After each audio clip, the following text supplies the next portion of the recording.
David, thanks very much. A lot going on out there. Plenty of good stories to focus on this week at the top of golf's so-called food chain. But at the other end of the spectrum, from numbers 1, 2, and 3, Spieth, Day, and McIlroy, sits Jordan Zunic.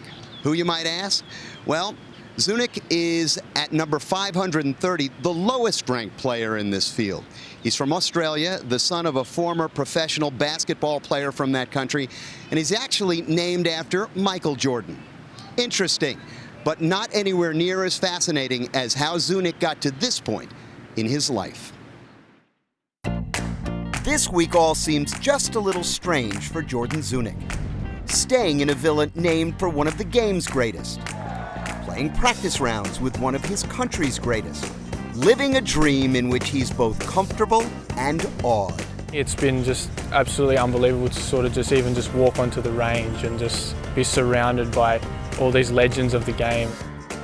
To say he came out of nowhere is hardly an exaggeration. A year ago this week, he was ranked 1,457th in the world.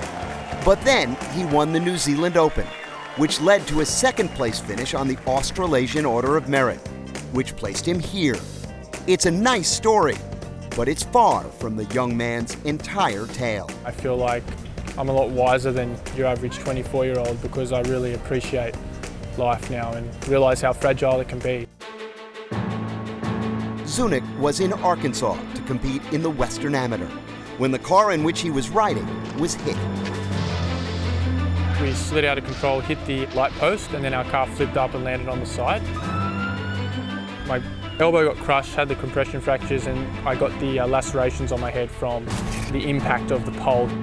Zunic thought the laceration right here on the side of his face was just a minor cut, but he had in fact severed an artery.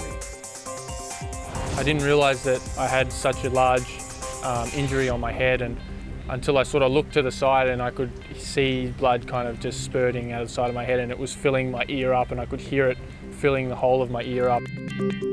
He lost 40% of the blood in his body and narrowly escaped death. It took him 4 months to recuperate. The golf comeback was at a small one-day amateur event. The funny thing is I shot 7 under, I think, for 18 holes and won the tournament by heaps. And that was a massive learning curve for me because all I did that day was I was out there just loving life and thinking how lucky am I to still be alive and still be out playing the game that I love, and I use that mindset whenever things go a bit pear-shaped on the golf course as it does. Sometimes I always go back to that day and remember that there could be a lot worse things happening to me. And so now he finds himself halfway across the globe in a famous place he'd only seen on TV, pinching himself when people want a picture or an autograph.